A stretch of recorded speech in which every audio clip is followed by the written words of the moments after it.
ഇന്നത്തെ പ്രധാന വാർത്തകൾ.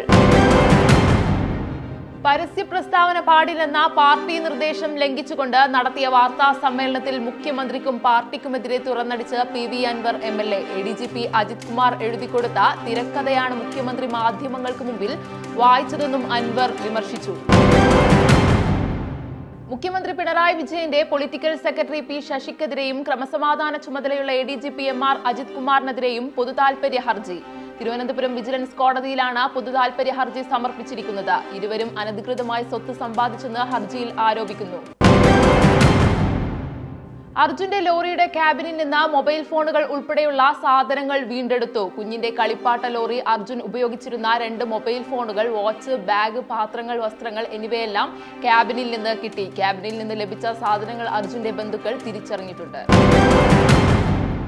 തൃശൂർ പൂരം കലക്കലിൽ ADGP MR അജിത് കുമാറിന്റെ റിപ്പോർട്ട് തള്ളി പുതിയ അന്വേഷണത്തിന് ശുപാർശ. അജിത് കുമാറിനെതിരെ DGP തല അന്വേഷണത്തിനും പൂരം കലക്കലിൽ മറ്റൊരു അന്വേഷണത്തിനുമാണ് ആഭ്യന്തര സെക്രട്ടറിയുടെ ശുപാർശ. DGPയുടെ കത്തിലെ കണ്ടെത്തൽ പരിഗണിച്ചാണ് ADGPക്കെതിരായ അന്വേഷണ ശുപാർശ. എന്നാൽ അജിത് കുമാറിനെ മാറ്റി നിർത്താൻ ശുപാർശയില്ല.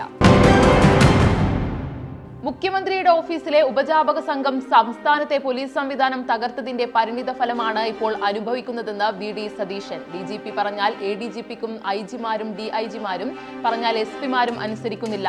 മുഖ്യമന്ത്രിയുടെ അറിവോടെയാണ് പൂരം കലക്കിയതെന്നും അതാണ് ഈ കരുതലിന് കാരണമെന്നും പ്രതിപക്ഷ നേതാവ് VD സതീശൻ. PV അൻവർ വിവാദം ദോഷമുണ്ടാക്കിയെന്നും എന്നാൽ ഇതുകൊണ്ടൊന്നും തകരുകയോ തളരുകയോ ചെയ്യുന്ന പാർട്ടിയല്ല CPM എന്നും മുൻ മന്ത്രിയും CPM നേതാവുമായ G സുധാകരൻ.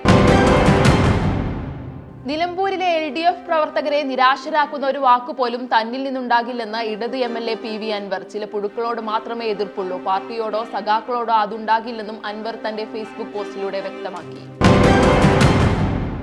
കാർഗിൽ യുദ്ധത്തിനു ശേഷം ജീവിതത്തിലെ ഏറ്റവും വലിയ വെല്ലുവിളി നേരിട്ട ദൗത്യമായിരുന്നു അർജുനെ കണ്ടെത്താൻ ശിരൂരിൽ നടത്തിയതെന്ന് major general retired M Indrabalan. ഇന്ത്യയിൽ ഇതുവരെ ഉപയോഗിച്ചിട്ടില്ലാത്ത സാങ്കേതിക വിദ്യകൾ ശിരൂരിൽ ഉപയോഗിച്ചുവെന്നും ഇന്ദ്രബാലൻ പറഞ്ഞു. അർജുനെ കണ്ടെത്താൻ ഡ്രോൺ ഉപയോഗിച്ചുള്ള സിഗ്നൽ പരിശോധനകൾ ഉൾപ്പെടെ നേതൃത്വം നൽകിയത് ഇന്ദ്രബാലനായിരുന്നു. പ്രധാന വാർത്തകൾ അവസാനിക്കുന്നു. നന്ദി, നമസ്കാരം.